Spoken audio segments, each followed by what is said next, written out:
Great. So this time I will call this meeting to order. It's November 5th, 2020 at 1 p.m. I am Councilmember Monica Montgomery Stepp, and I co-chair the City County Reinvestment Task Force with Supervisor Fletcher. We're joined at this task force with bank representatives and community partners. Together with public input, the Reinvestment Task Force is convened to monitor and report bank lending performance, provide financial education and public information, and serve in an advisory capacity to the City and County of San Diego. Our overarching task is to encourage lending practices and programs that promote the economic stability and growth of our city and county, and ensure the public has its credit and banking services and their needs are met. So with that, I'll move forward to our next item. Usually we do introductions, but I guess we'll get to that. We'll go to item number 2, which is a non-agenda public comment. Hi, so it looks like we have one person who wants to do public comment, Francine. I am going to allow you to talk. Oh, looks like I am allowing her to talk now. Okay. Okay, Francine, you are permitted to talk now. Should be allowed. Can you hear me? Yes. Good afternoon. Francine Maxwell, NAACP San Diego branch president. Thank you for taking my call. I'm concerned due to submitting about maybe 4 letters to the city of San Diego in reference to bank closures, the public being inconvenienced, low income community members that are members of the NAACP San Diego branch, and the inconvenience of having to take an Uber or a Lyft because of COVID-19 and their concerns with public transportation, not getting enough notice, and they don't bank online. Some people they live within a Wi-Fi deficient community. We have maybe 4 banks within the Encanto Skyline area and about 100,000 people. And so I'm just concerned with how the process is going to be. Completely understand that COVID-19 people are not being honest when they come to do their banking. I'm not sure if we're taking temperatures at the door, but we need to ensure the safety of everybody. And when we do have a spread of COVID-19 in a bank, I do believe that to flip it should take less time than it has been taking some of the banks. I completely understand people don't want to be transferred from their other branches, but we need to have a customer service first model, and some communities need just a little bit more attention. So I like to make sure that we can find out what's going to be the notice, how we can help curb some of the inconvenience, and I appreciate you for your time. Thank you, Francine. I will unmute you now. And it looks like that is all the public comment that we have for this item. Okay, thank you very much, Karen. I think we have an item later where we will be discussing some issues. And if we have no more public comment, we will now move to item number 3, which is member comments. And so I want to open the floor to our task force members. And since we are Zooming, I will call you. And feel free to jump in. So Axion San Diego, is Elizabeth or a representative on the line? Hi, yes. The only update that I wanted to provide the Reinvestment Task Force is that we are continuing to lend not only with COVID relief efforts for loan products for small businesses, as well as our regular loan program, in addition to our different events that we have coming up that are all digital. We do have an event coming up on November 17th and November 19th that's in Spanish. Both of those are in Spanish, and the information will be on our website. And it's really about reinventing your business during this time and offering different types of tips for small businesses that can be operating in this new normal environment. And then we also wanted to just mention that we are continuing to deploy the San Diego County COVID-19 Small Business Relief Fund in partnership with the San Diego Foundation and the County of San Diego. And so we have received a lot of different applications for that program, and we're continuing to disperse the funds as we speak. So thank you very much. Thank you. We'll go to Dr. Green, CPI, if you have anything for us. Just want to say hello today. Dr. Kara Green from the Center on Policy Initiatives.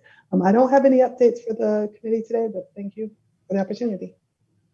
Thank you. IRC. Thank you, Council Member. I don't have any updates today, but thank you for the opportunity. No problem. Lisk, I see Ricardo or someone on the line. Ricardo had something came up and got an excused absence in advance. Okay, thanks. Mac Project. No, just a quick reminder about the work that MAC is doing along with other organizations with the San Diego Latino Health Coalition. I shared some of that information last time. I encourage all of you guys, to visit that. I'll try to put the website on the chat for you guys to visit. Good work happening there. And other than that, I think I'll be sharing more information later, but just a reminder. Okay, thank you very much. San Diego Housing Federation. You see Laura. Hi, good afternoon. So I know all of us are closely awaiting a lot of election night results, but we have been looking at our Measure A, and we are very pleased with the electoral outcome. It's strong support. 57% of voters have voted yes for Measure A. Unfortunately, it is subject to the 2/3 voter threshold, so it doesn't appear that we will prevail on that measure. But we continue to have work to do on that. We will be prioritizing some work with the legislature next year to see about some reforms on changing those voter thresholds for measures related to affordable housing, and hoping to talk a little bit about that during the work plan discussion today. But despite not being able to make it past that 2/3, we're very pleased to see such strong support in San Diego for real solutions to homelessness. Thank you. Thank you. So we're going to go to Wakeland now. Good afternoon, everyone. I want to echo Laura's thoughts and thank Laura and Steve and the entire Housing Federation for their tireless work on that measure. So thank you. Looking forward to big things in the future. I kind of sometimes balance being kind of a strident activist and wanting CRA reform and bank reform, and also being quite pleased with the role of the community bankers and foundation folks that we work with on this panel. So with that kind of measured comment, I would say that like the speaker was saying, for non-agenda public comment, even when bank branches are not, we're not even subject to COVID closures. Like in City Heights, I think there's only one bank branch in all of City Heights. So I think, that's kind of important for us to keep in the front of our minds. And with that, I would say thank you. And, as part of the further presentation, I'm going to talk about all the great things that our banking partners are doing for Wakeland and for affordable housing. So thank you. Thank you. Speaking of our banks, let's go to Bank of America. Antonio, do you have anything? Good afternoon. No comments at this time, but thank you. Pam, sorry. Getting confused. Okay, thank you. Citibank, Chi, I got that one right.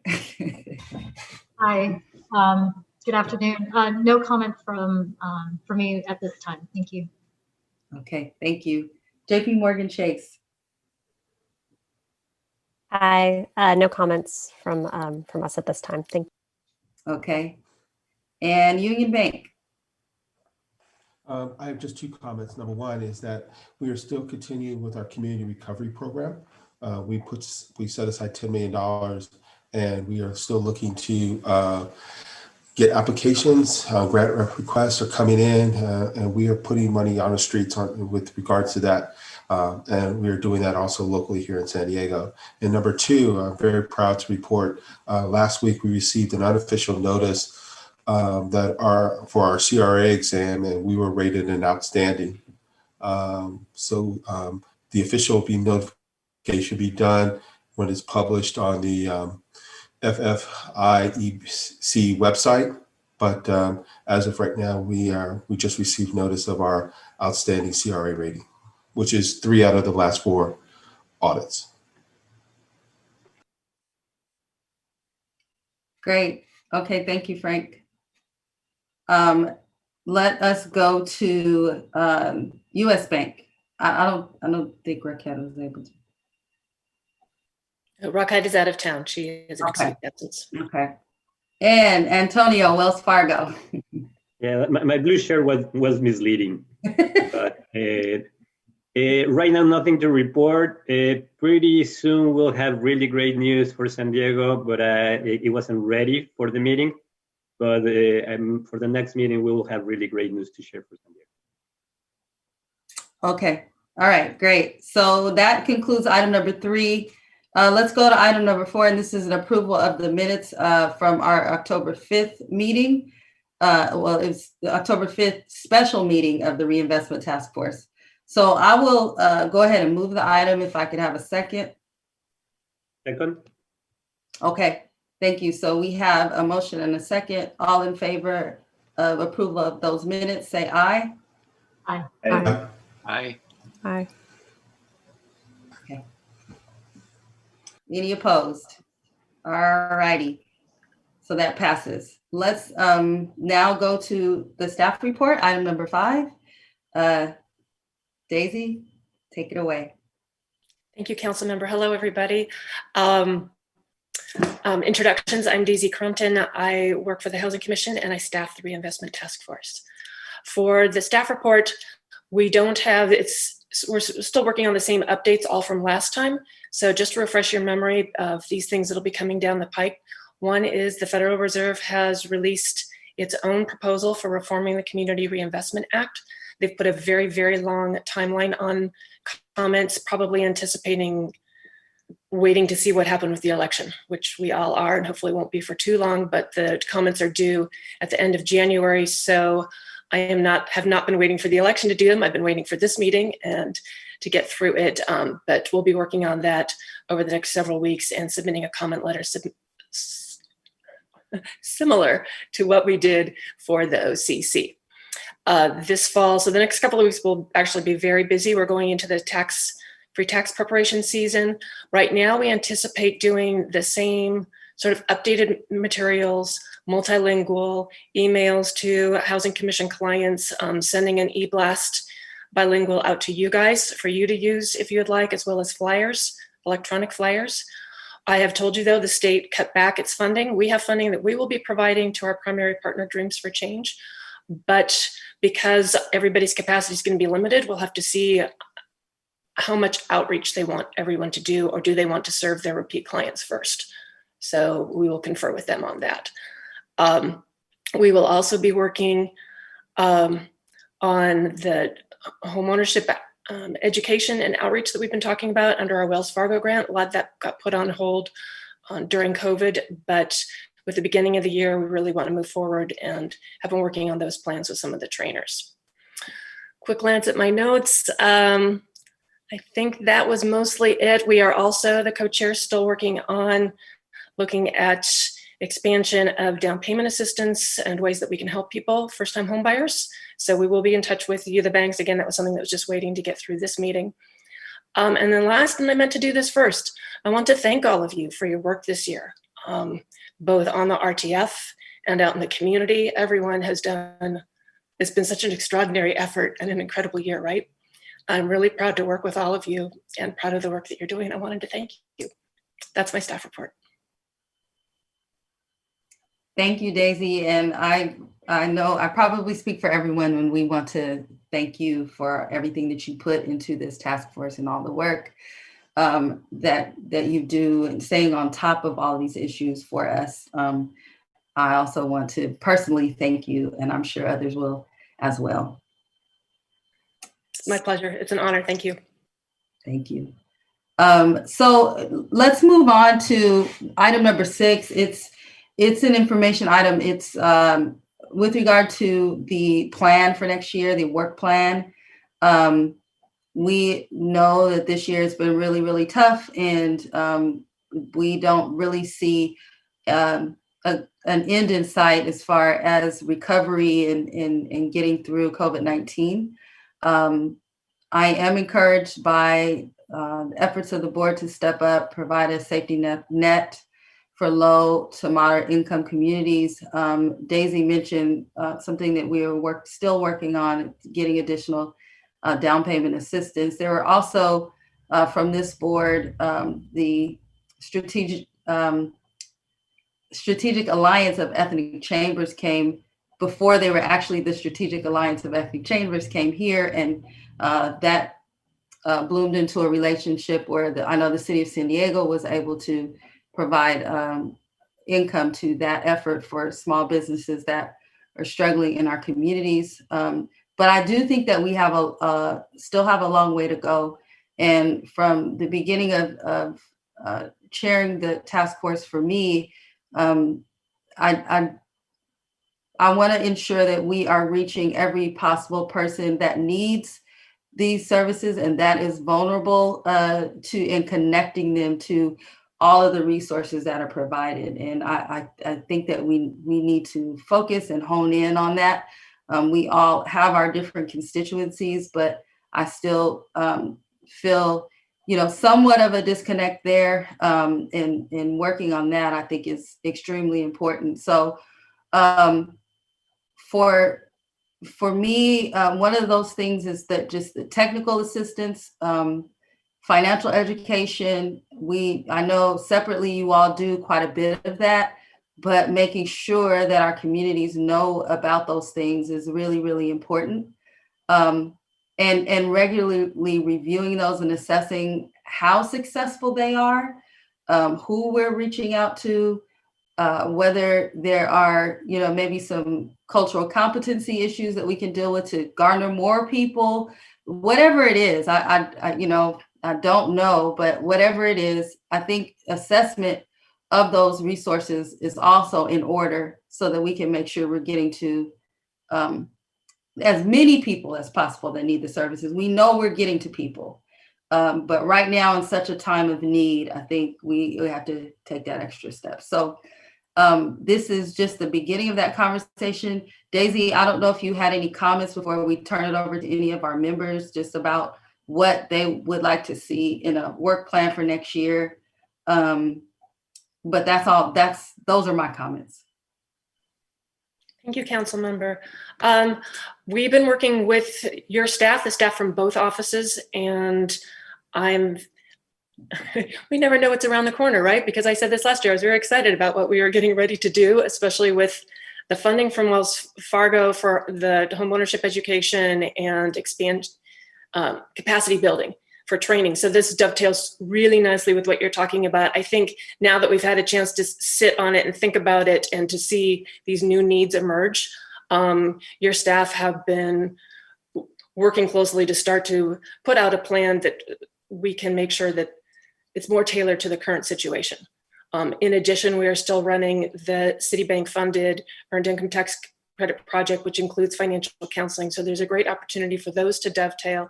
But as you said, next year, your staff and I have been talking about really how do we pull in each one of the members. So you just referenced council member in terms of talking about what everyone is doing, their strengths, who they reach, what their services are. So we'll probably be inventorying that a little bit better, as you said, assessing it, but then also figuring out and hearing from you who are the populations that we could reach better? What specifically do they need right now?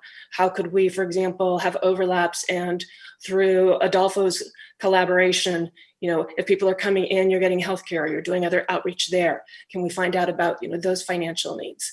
And the providers, the housing providers like Adolfo and Peter also have their own financial capability work, and IRC, of course, that we can work closely with. So those are the primary things.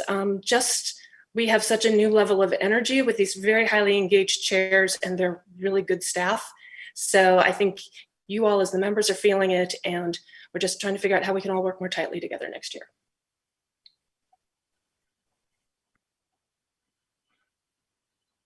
Okay.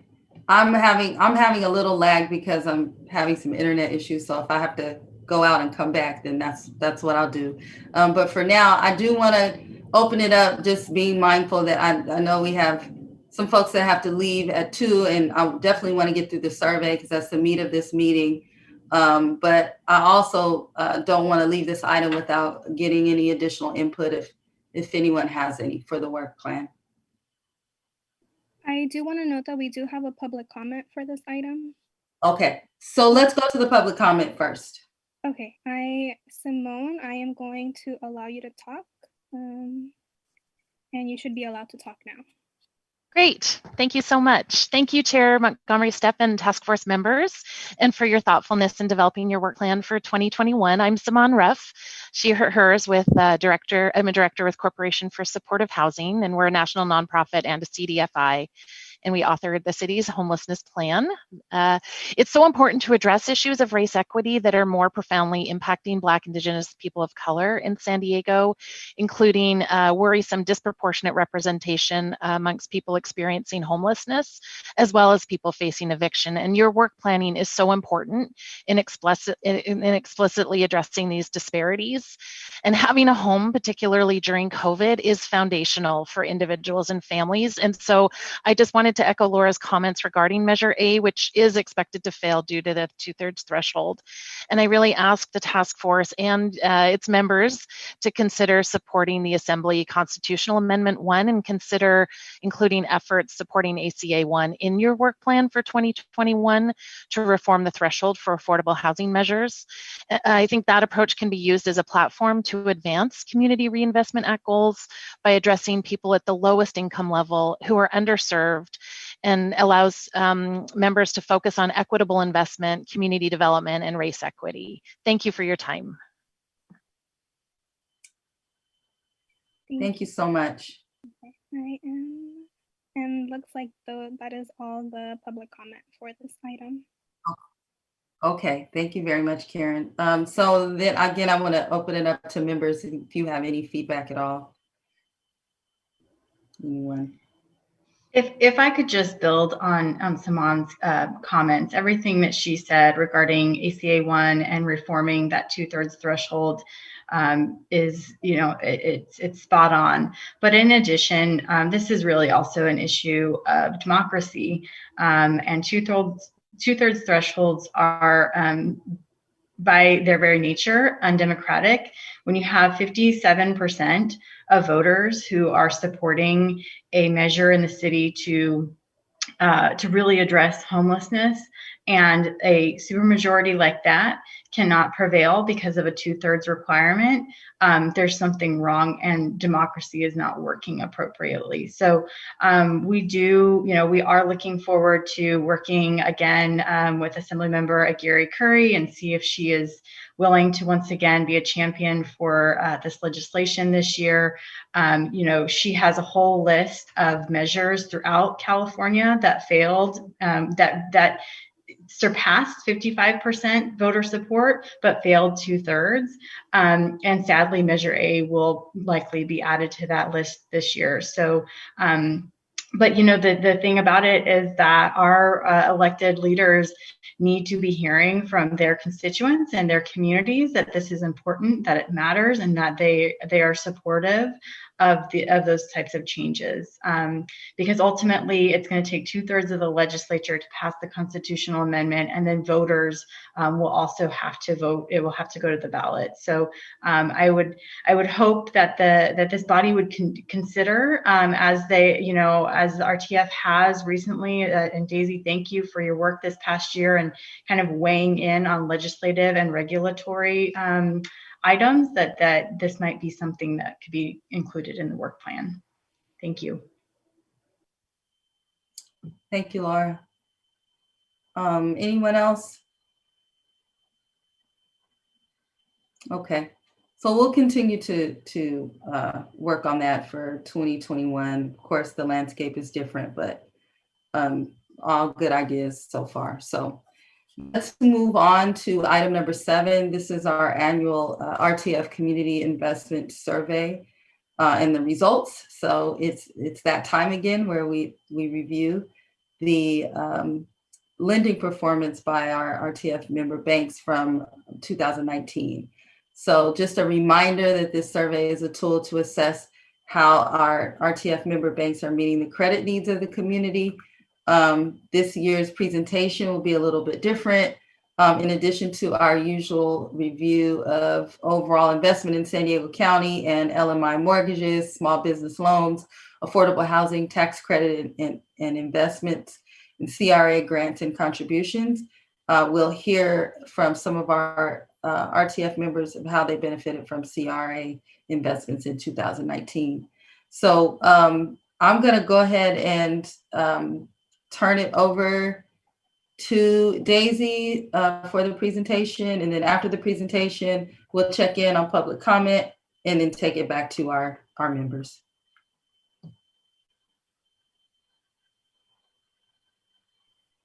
Thank you, Council Member. Let me bring up the survey. I've got a lot of documents for all of our different items today, so.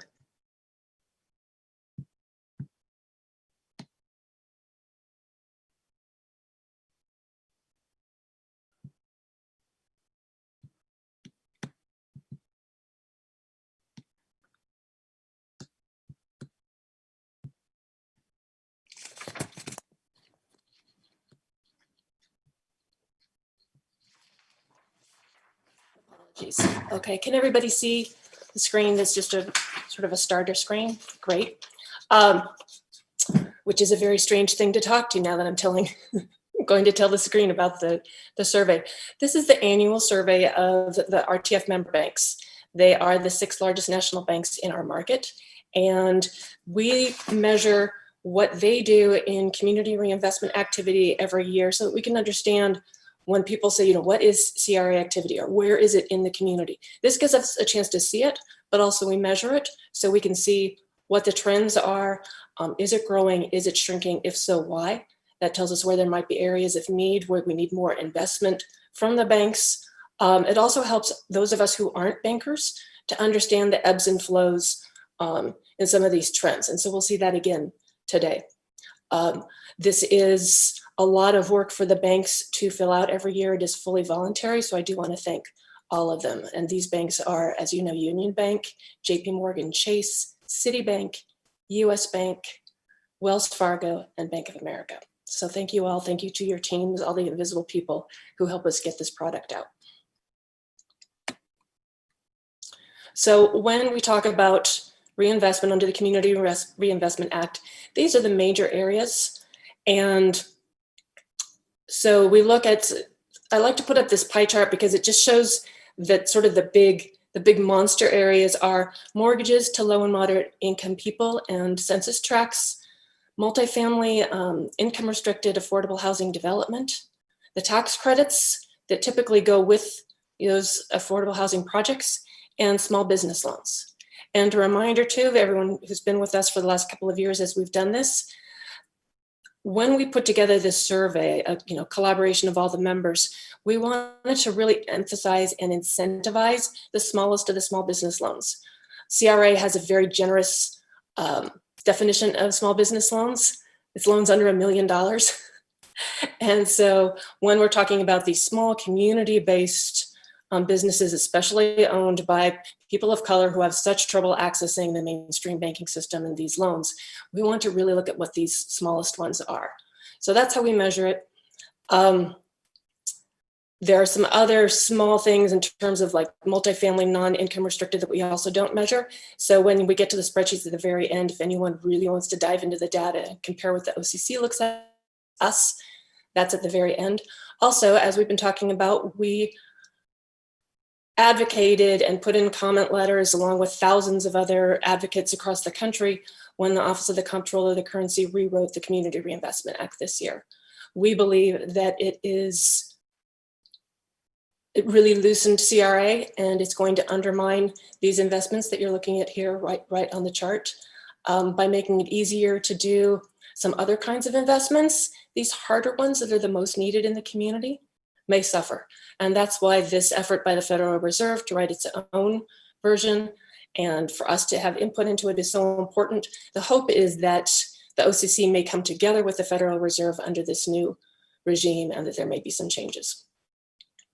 So back to this year's survey, overall reinvestment went up just a little bit, about 3%, mostly on the strength of mortgages, probably due to rising housing values. And I've got it on the next chart, so I'm not going to say if it was small business loans or affordable housing development. So overall, it was $1.9 billion. Last year, it was $1.8 billion, the way that we measure this.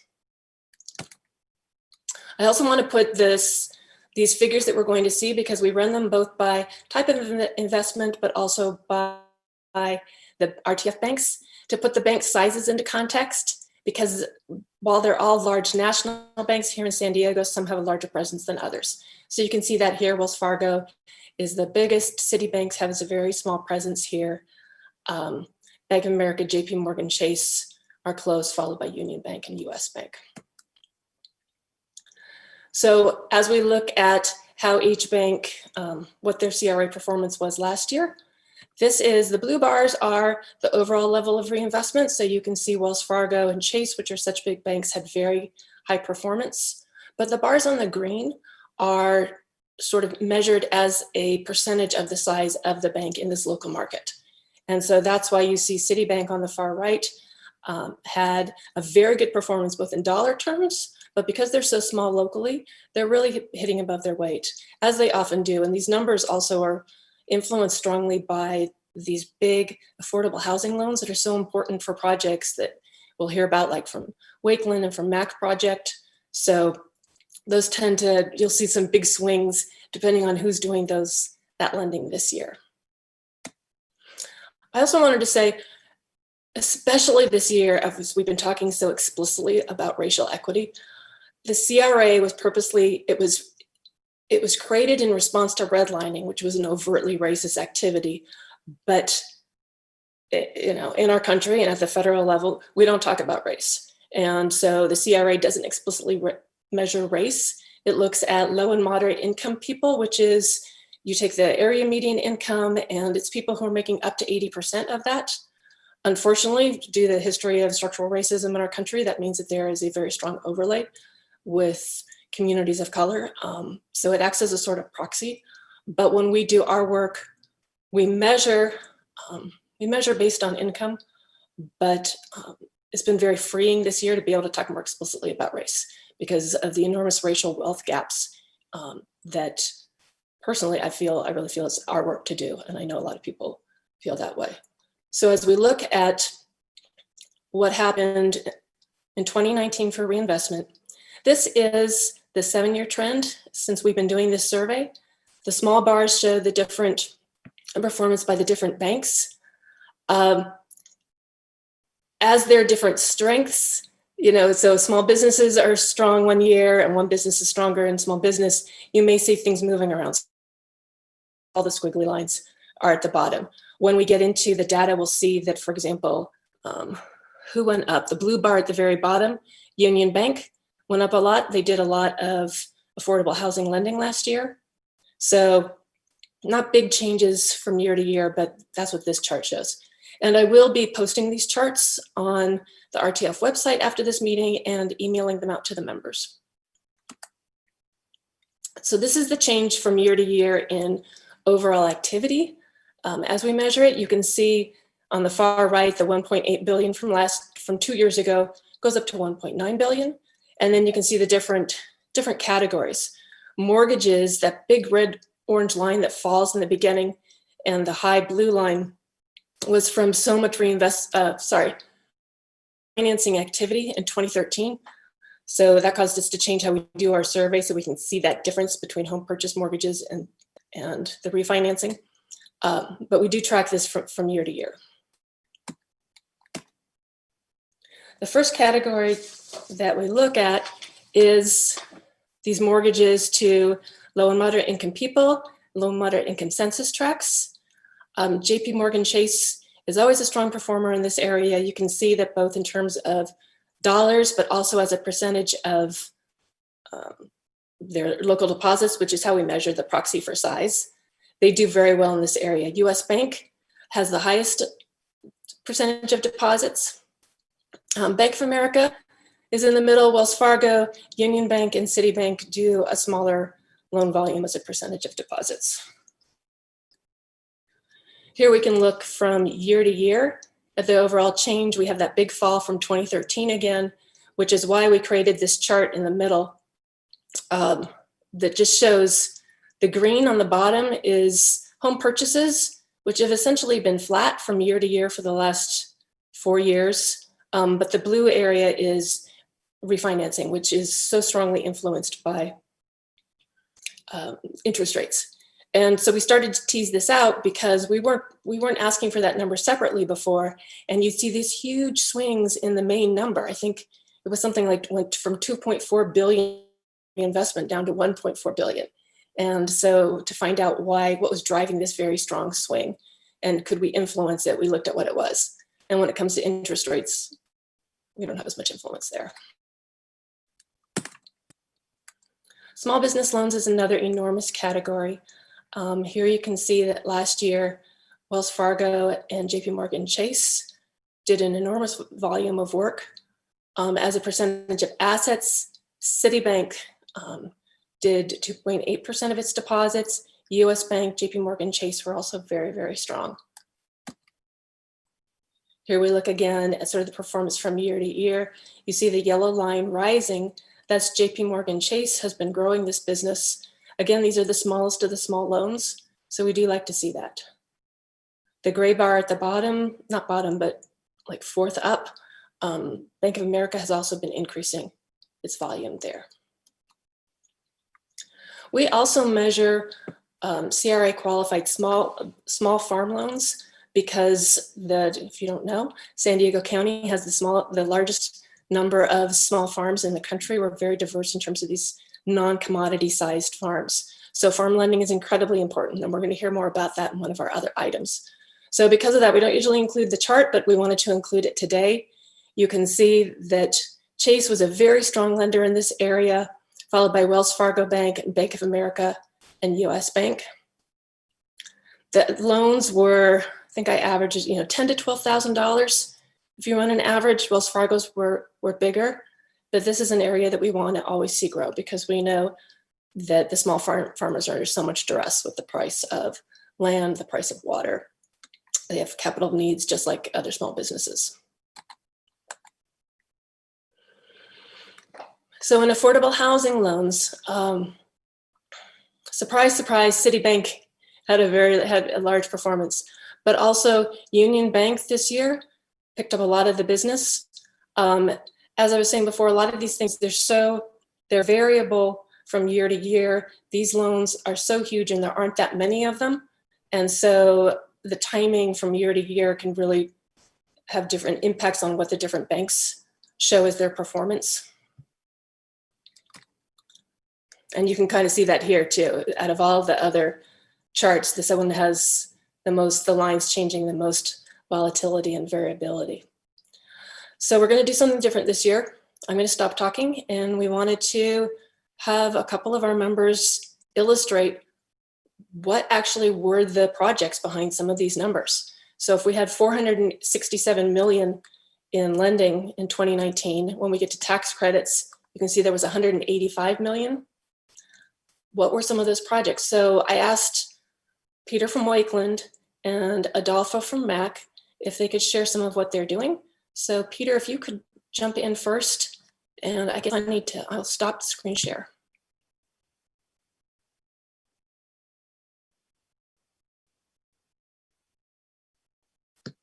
Peter? Okay. Okay, can everybody see my my desktop? Yes, thank you. So really quick, I mean, Wakeland has worked with, I think, all of the the member banks on affordable housing projects in San Diego County and beyond. Today I'm going to talk about a couple of projects that we worked on together with member banks. One of them is a new construction project, and the other is a rehabilitation and refinancing of an existing property. So first I'm going to talk about a project we call The Grove, and it represents 81 new homes for seniors in Vista. And so as part of this project, we redeveloped about a 2-acre site that had previously had a 1950s era motel that had been converted to very small apartment units.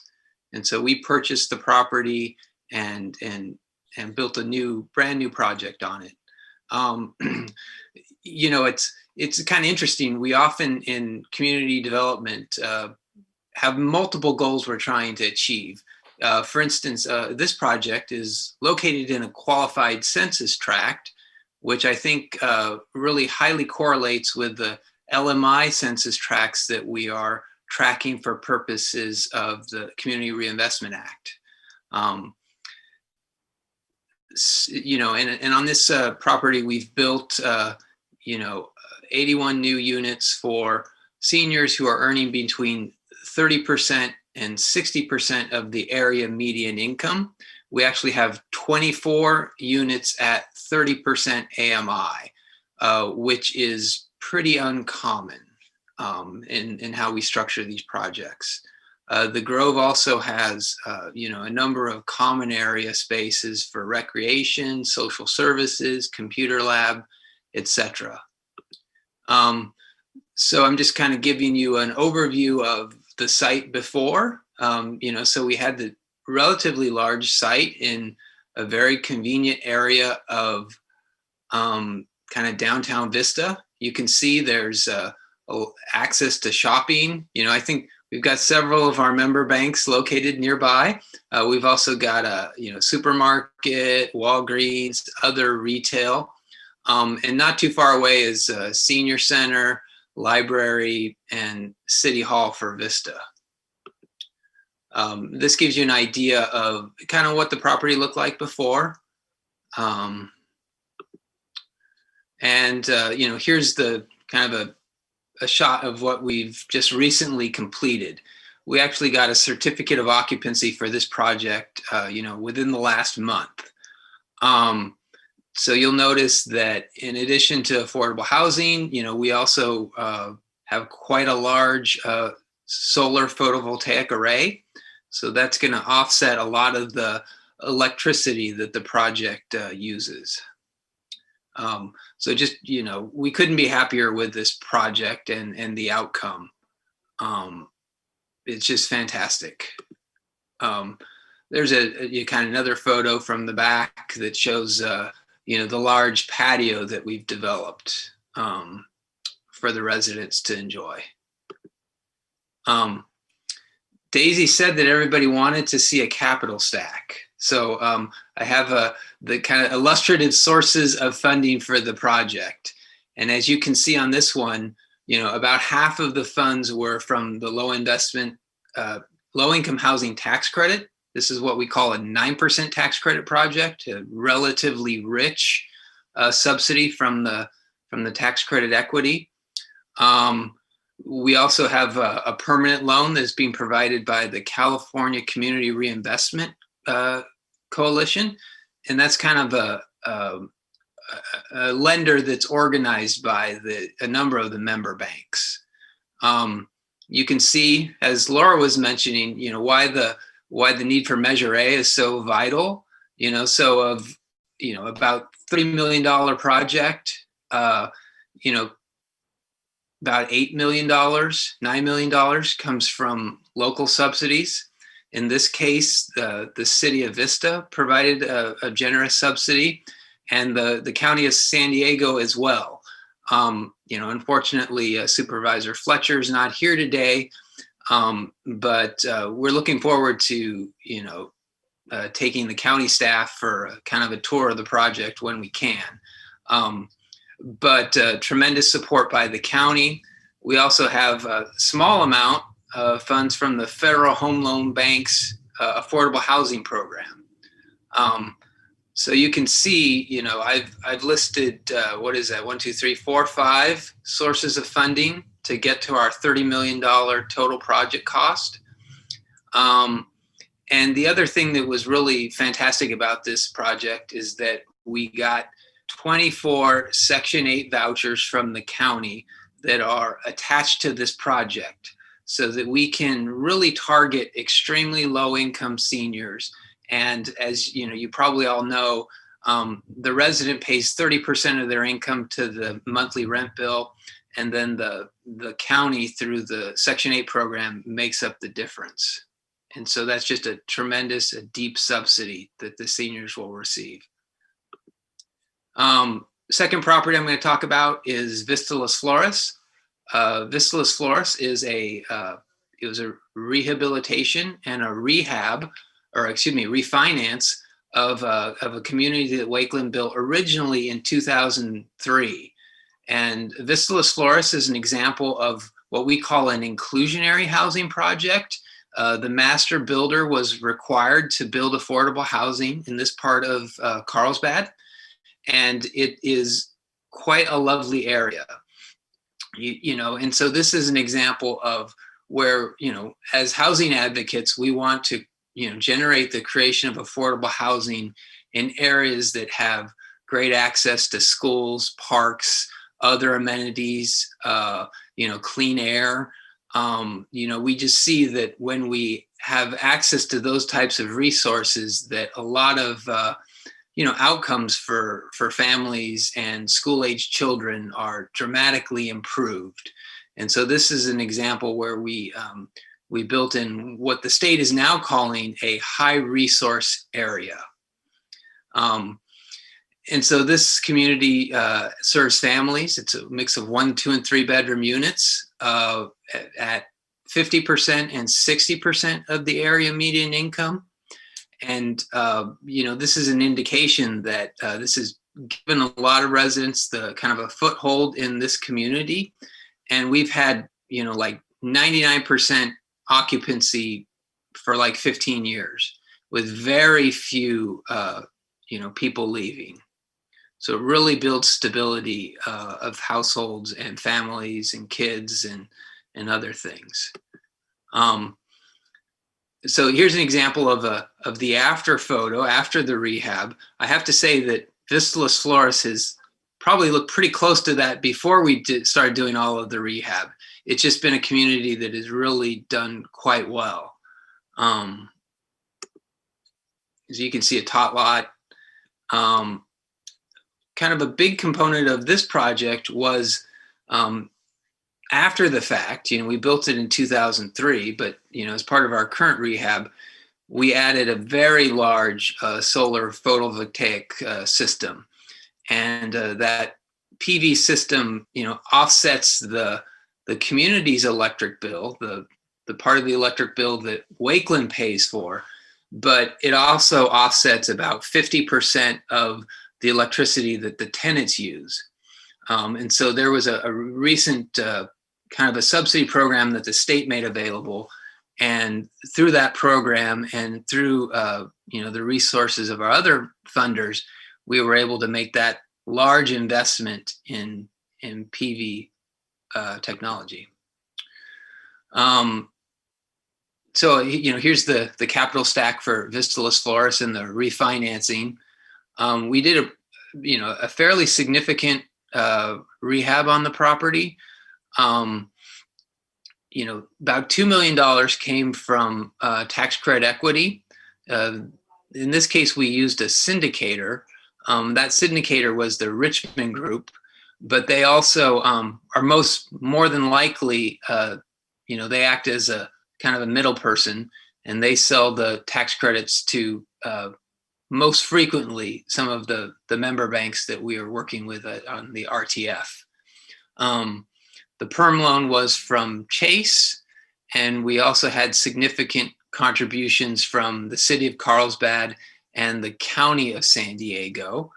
We actually got some new money as part to help with the rehab from the county. So that was a tremendous resource that allowed us to do some upgrades, including the solar PV for the residents. And then you'll see that we also received kind of $1 million upfront contribution when we originally built this community from the master developer. That is sort of the value of this inclusionary housing program. I would argue that in places like this neighborhood of Carlsbad, but for inclusionary housing, I'm not sure that we would have rental housing, much less affordable rental housing. And so it really, builds equity and inclusion into some of our, wealthy suburban communities. So with that, I'll turn it back over to Daisy or Adolfo, but thanks for your attention.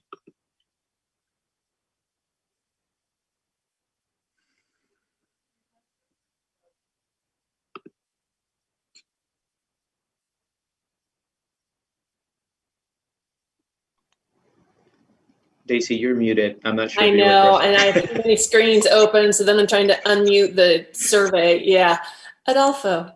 Well, that was quite the intro. Thank you. All right. A few updates with us, and we have two other. I'm going to finish up the survey briefly, and then we're also going to have Elizabeth and Mitch give examples. And so, since we have two other items, maybe 3 minutes. I'll keep it brief. Show us some pictures. All right.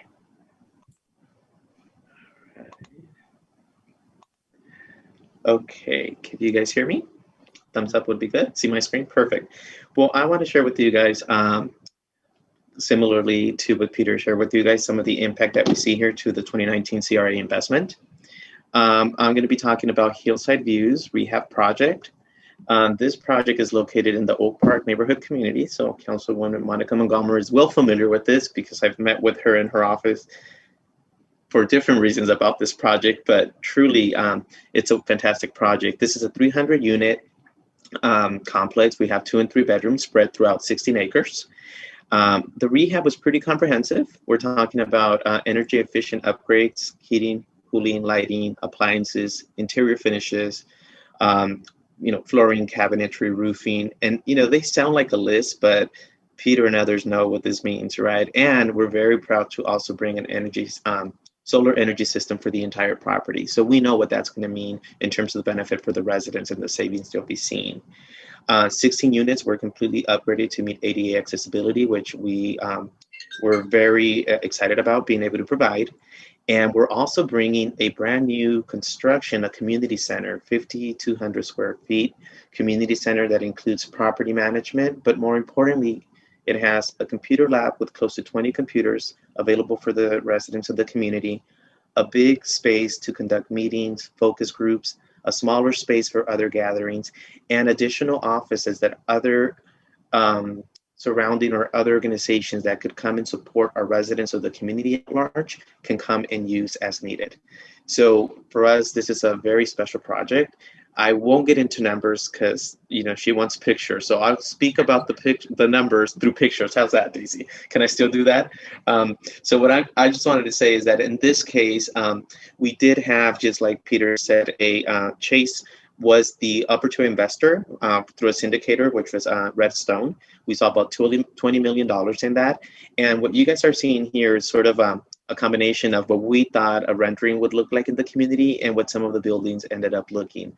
Like I said, this community needed this upgrade and all the investment that went in it for many different reasons. Councilwoman can attest that aside of the physical renovations that you guys see, what this means to this community and the services and the resources coming are going to have a greater impact than just where they live. We have seen crime rates in this community, and through working together with other organizations and Councilwoman's office, we've seen this go down. And being able to provide residents with housing that it's up to date, that it's secure, that it's innovative, that it brings different savings and resources just goes above and beyond, and we really are letting them know that we care. We can only do that as affordable housing developers through the help of, in this case, like I said, having investors or syndicators allowing us to bring these high-level investments. This was about in the mid 80s to high $80 million project to complete. What I'll share with you was a rendering of what the community center was going to look like, and you guys don't see it completely finished, but if you see here on my screen, this is actually the actual building, and this was the rendering. You can tell that we were right on mark with it. We are just working through the city for a couple more permits, and we're hoping that in a matter of 4 to 6 weeks, this entire building is up and running. So once again, with that said, we want to thank all of those banks that are here with us and all the supporters. I'm only going to speak to one project, so I know I'm limited, and we have other presentations to come, but I do want to thank the coalition for giving me the opportunity to highlight some of Mac's works and some of the investment that came through the CRA of 2019. Thank you, Daisy. And what I'll do, I'll stop sharing. So I don't know why I'm not being allowed here. Perfect. Thank you so much, Adolfo. That was great. Okay, let me go back to the survey really fast. If it will let me. One at a time, it says. We're learning sharing. So Adolfo and Peter both mentioned the tax credits as well as these loans. Let me just scoot through the rest of these slides, show you guys the spreadsheets at the back so you can access them yourself, not talk while I'm trying to find full screen. There we go. So these include the loans for the projects that you just heard about. Affordable housing was down 6%. This is not necessarily indicative of the entire market, though. This is just, remember, for our 6 RTF member banks. Similarly, for tax credit investments, those were down 17% from the banks. We also had no other, sometimes there were solar credits, other kinds of investments. And so I can't speak to the larger environment. If anyone knows more and would like to, I don't know if this is related to tax reform or it's just a coincidence, just a data blip for this particular year, like I said. Here you can see, again, lots of volatility. It sort of changes from year to year who's funding these and depends on the project. The last category that we have is CRA grants and contributions. That was up 18%. Wells Fargo and JP Morgan Chase dramatically increased what they were giving, and you can see very large amounts also for Union Bank. And then I want to point out US Bank has the highest green bar, the highest percentage of deposits. I wish Rocky was here to hear this, but the work that she's doing to push the money out. But you can also see similarly for Union Bank and for Wells Fargo and for Citibank really pushing out those dollars. JP Morgan Chase is medium-sized in this chart, but really stepped up in 2019 and expanded its giving and brought those monies here to San Diego. So we were delighted to see that. Here, you can see the change from year to year, the yellow bar at the bottom, the orange bar for Wells Fargo, the yellow bar for Chase, or what I was just talking about. And you can see the big jump from 2018 to 2019. So that's a great trend. We want to see that maintained. That's the end of my charts, but when you see when I push this out to everybody and post it on the website, by the way, is sandiegortf.org. I'll post it on the meetings page under today's meeting. There are 3 sets of charts that I always include in our reports with all the data. So this first one is the 7-year trend. You can look and see what the change was, as long as that we've been doing this. This is where all those trend figures came from that I gave you. But then if you want to see the last 2 years, you can also catch that. I did find one mistake when I was going through here, but this was already PDF'd and assembled, but the total lending, these little italic numbers are incorrect. So I will actually change you guys let me know. Do you want to draft with a mistake right after this meeting or want to wait 15 minutes? I'll probably wait so we get the correct numbers out.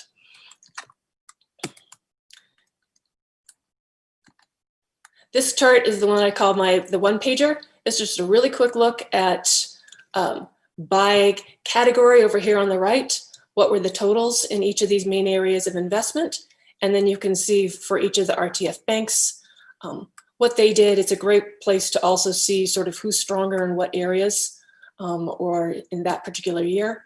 And then all the raw data is in these last 3 pages where we also kind of slice and dice the data, looking at the share of deposits, how much of the RTF total were they. If a bank is 10% of the RTF's total assets, did they do more or less in that area?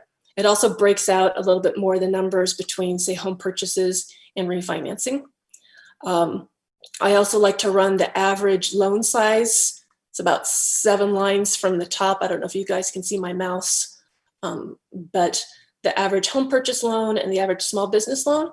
So you can see who's really reaching down with the smaller loans that we know are more costly to provide, but really needed by LMI people. So we watch that. So that's the end of all of the charts and my talking, but especially under grants. Again, we wanted to put a face on what does this mean? What is this investment? So maybe Elizabeth, could you go first? And then Mitch, just feel free to follow right after her. Sure. Happy to. Everybody can hear me, I'm assuming, and I'm going to share my screen. So give me just a moment to do so, and I'll make it bigger, hopefully. Can everybody see that okay? Yeah, okay, perfect. Thanks again for the opportunity, Daisy. And I will just say that, we over the years have worked with every bank within the Reinvestment Task Force and really enjoy working with community reinvestment dollars, both from an investment standpoint and grant and contribution standpoint to support small businesses through our mission at Acción.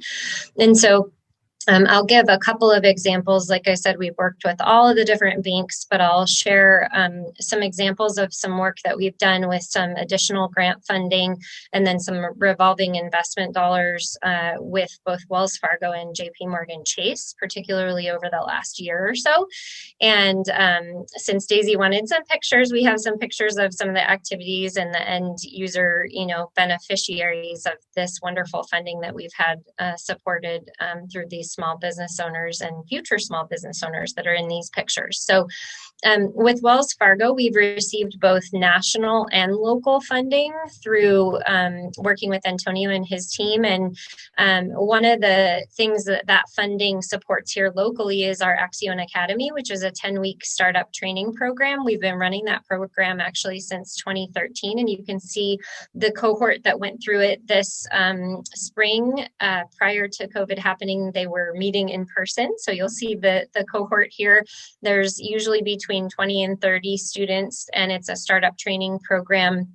And over the years, approximately 80% of all the participants in those programs have been low to moderate income. And then about 80% have also been of ethnic minority as well. And those are people that are really going through an A to Z program in order to start a business that they've either had kind of running informally and then are bringing it to fruition, or have an idea and want to bring that to fruition, and they can receive loans to help start and expand their business then. The other thing is that we have an example of a borrower that we've worked with. And so this is Cecilia at Tamales Jovitas. And she was actually referred by Wells Fargo to our program, and we've had the opportunity to help her with a loan initially from moving her catering business to a restaurant space. And then also we were able to support her more recently with a COVID relief loan. And so she has fantastic tamales as well, if anybody's seeking that in the holidays. So that's just an example of, funding support through, grants and contributions within our organization that allows us to do these loans for these small business owners. And then in addition, I would just say that, Wells Fargo has a loan capital investment in our organization of about $750,000 that continues to revolve to support business owners like these that are here on this slide with the actual actual capital that we deploy through our program. So it's been a tremendous value to the community, and that capital, as it's repaid from those borrowers, actually revolves out to more small business owners. So it's really the gift that keeps on giving. And then the second thing that I'll just highlight is with JP Morgan Chase and Sarah's team support, we've both had grants locally and nationally. And a couple of those that I'll highlight have supported some additional work done in the Promise Zone with a collaborative grant that we've had that came from a national program from Chase that has the SBDC, Logan Heights CDC, Jacobs, and ourselves working to support businesses like Keisha at Love is the Key Family Daycare, where we actually have outreached and supported her with a recent loan in regards to helping with some COVID relief efforts to keep her business moving with access to capital through this situation, and just a lot more grassroots and educational technical assistance for businesses that are located in the Promise Zone. Both working with the Jacobs and Logan Heights CDC folks, as well as the SBDC, in addition to getting access to capital through Accion's program.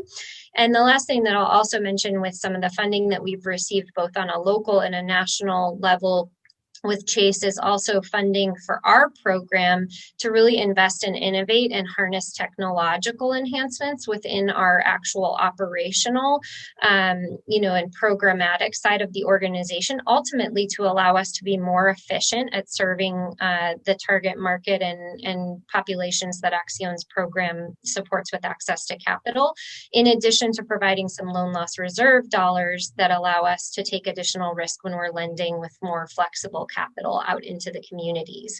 So appreciate the opportunity, and those are good examples of CRA dollars working in the community for the benefit. Thank you.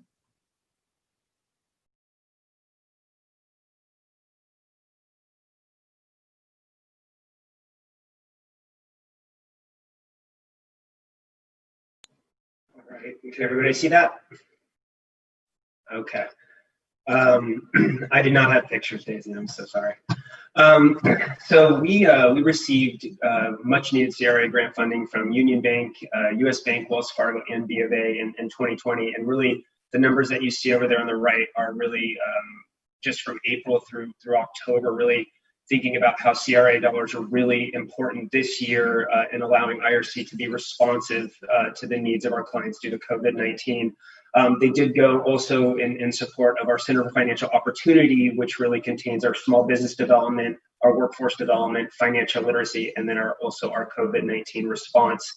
So I thought I'd just kind of share some of the really great numbers that we've been able to do, leveraging some of those CRA dollars. We were able to provide over 1,100 TA sessions to low-income small businesses. We were able to connect small businesses to $1.6 million in grant and loan funds during this time.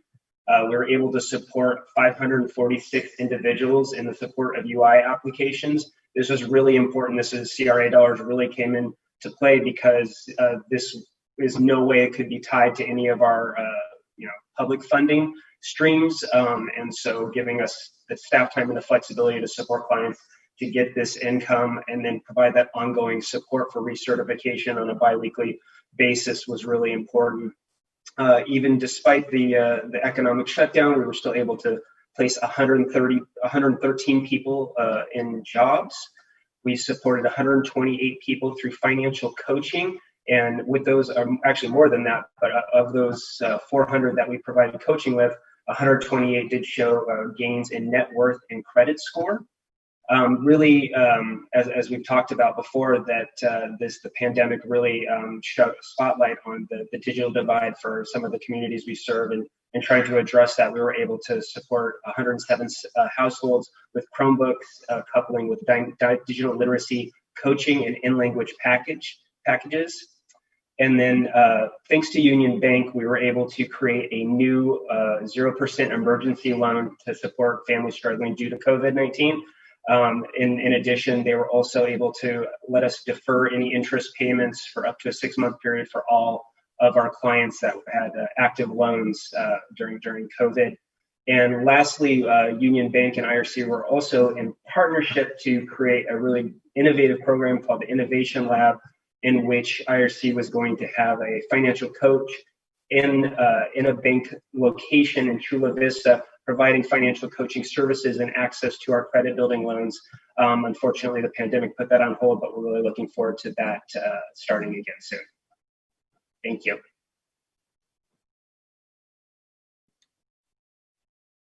Great, thank you so much, Mitch and Elizabeth. Madam Chair, that concludes the staff report. Okay, thank you, everyone. I'm just going to check with Karen to see if we have any public comment.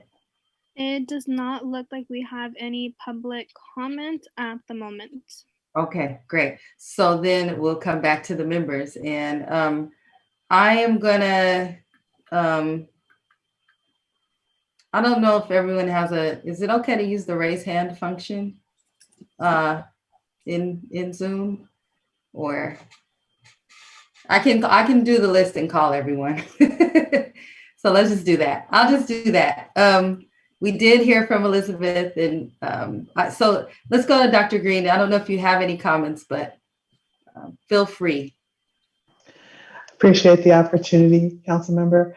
I think I just wanted to say, actually, I'm going to make a comment just about the presentation overall, rather than the specific data, which I'm sure other people will speak to. But I would love to see this as a way that we give presentations in the future. I do think it gives a sort of context to what we're talking about and keeps us out. You know, these are my favorite things, to present data to people in the public in ways that make it accessible.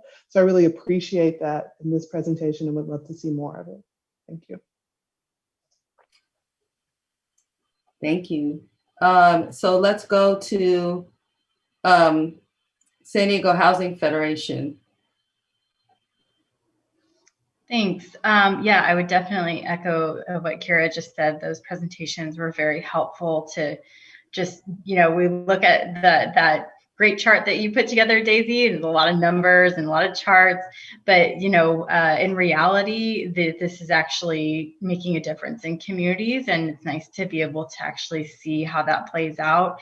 And Peter, I appreciated in your presentation the comments that you made regarding how we can get you know, affordable housing built in the high opportunity communities. It is, as you know, a challenge for our members when we have these kind of dual mandates to get more affordable housing built in high opportunity areas, which we need to do for a variety of reasons, but also while trying to contain costs. And so, you know, just really great to see that it is possible, it can be done. The partnerships, you know, need to be there, and the right policies need to be in place.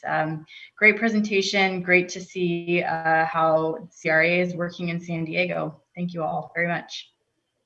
Thank you, Laura. So let's go to the banks now and see if anyone has anything to say. Pamela, Bank of America. No comments. Okay, thank you. Chi?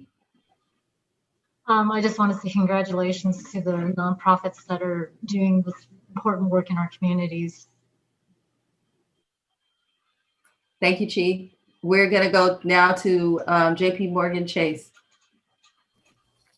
No comments from me. Just, again, proud to partner with so many folks on the call today. So thank you. Thank you, Sarah. And then Frank did have to leave out, and Raquel is not able to make it. So Antonio, you are up if you have any comments at all. No comments. Just again, thank you, Daisy. This is a lot of work, and you did a great job putting together the information. So thank you. Thank you. I'd like to just echo that. Gonna be able to digest it a little bit, but I do also appreciate being able to see how the dollars go to work in our communities.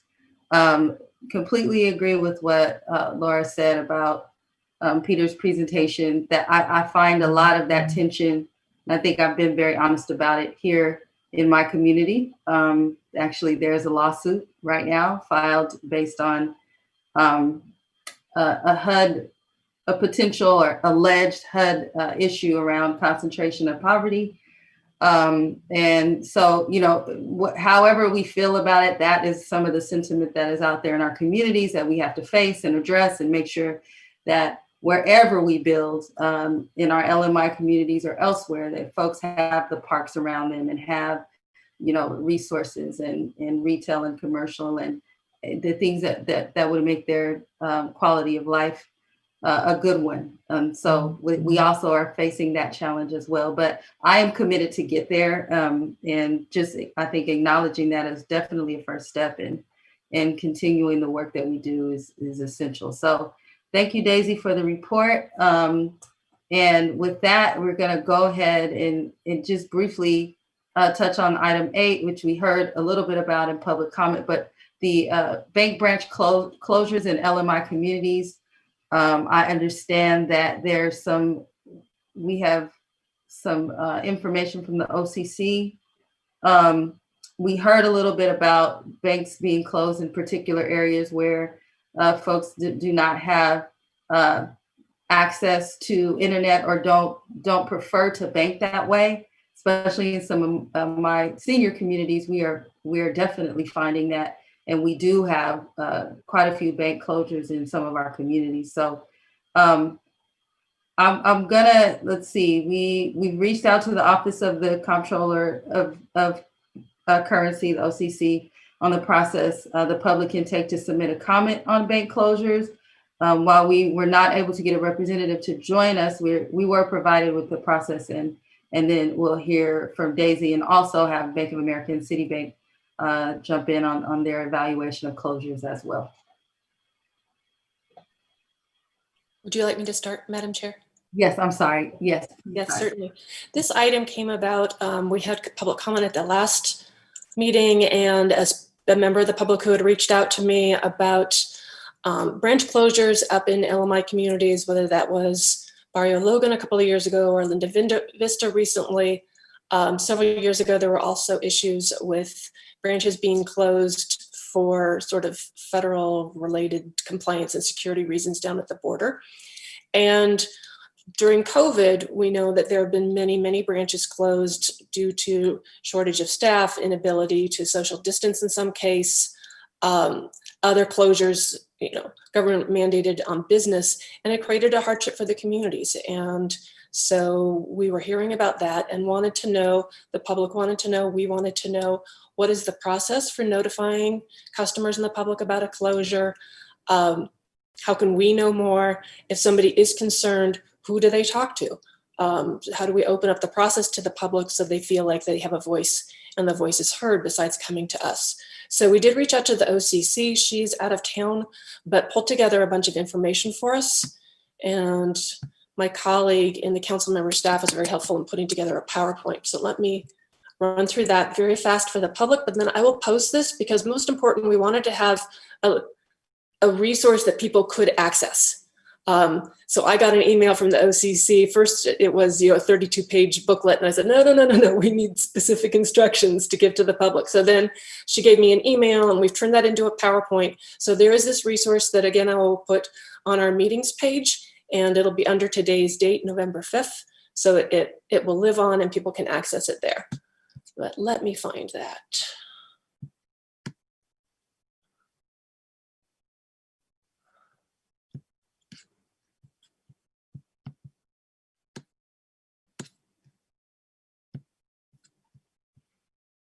Getting good at this. I'll have it down to 3 seconds by the last one. No, it's not a full screen. It said it was full screen. Slideshow. Different program.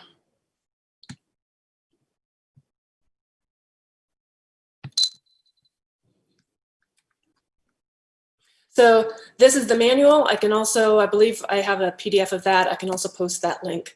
But there are very, very specific rules for the banks that they must follow, that they will tell us about.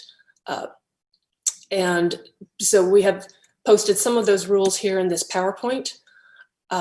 These are the kinds of notices and when you have to give it. If you want to file a complaint with the Office of the Comptroller of the Currency, who is the regulator for these 6 largest banks, there are different regulators for other banks, depending on their national charter or not. The inquiry should be directed to the OCC's licensing office that relates to our area, And so we've looked those up, and that contact information is down here, both an email and a physical address. The public can file comments on assessment area needs as part of a CRA bank examination. We also looked up information about if there is a closure due to COVID, what's the bank's responsibility to report to customers? And as you can see, banks are encouraged to notify their customers as soon as practical of the need to close a bank, the expected branch, the expected duration, location of the closest alternative branches, and to provide customers with the ability to contact the bank to seek additional information. This Q&A includes a question, can a bank close a branch or temporarily reduce access due to COVID-19? And as we saw, yes, they are able to do that. The OCC encourages banks to reduce disruptions to their customers, provide alternative service options when practical, reopen affected facilities when safe to do so. As we heard from the council member, though, this presents challenges. I have talked to some of the bankers. I did talk to Rockette, who wasn't able to be here, and I know it is a priority for them to be helping the customers to transition to this digital world. That COVID has accelerated a transition that was already occurring, even in LMI incomes. But as the council member said, especially for senior people, it's a new technology, but it's not even always a technology issue. A lot of times they're even just privacy issues. So we're seeing reduced access, and it's a concern. It looks like that was the end. Like I said, I will post this, but our banks are the experts, and we did give them a heads up, ask them, could they please explain, in the case of Bank of America, I'll give you a heads up, Pam, we asked about the specific closures that we've been made aware of up in Linda Vista. We don't have time for, to really go into it, but what we'd like to know is briefly, what is this, how is this kind of decision made?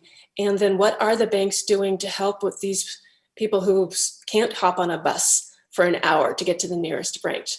And so how are we providing these alternative services? Council member, that's the end of my presentation. Thank you. And yes, Pam, you can proceed, please. Thank you. Thanks, Daisy. I do understand how challenging it can be, especially during these times. And so I will definitely try to answer as best as I can. I have gotten as much information I can from my teammates that really do control this particular process.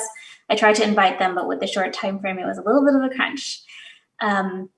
When we go through the closures, we do follow the OCC guidelines. So we we notify the clients of that particular financial center no less than 90 days prior to the closure, as well as the on-site requirement about 30 days prior to specifically respond to the public and or the decision making. In 2018, we made the decision to integrate a reputational risk assessment process. So then that way we can get together with senior leadership within the market to see if there's any concerns or any risks to the community.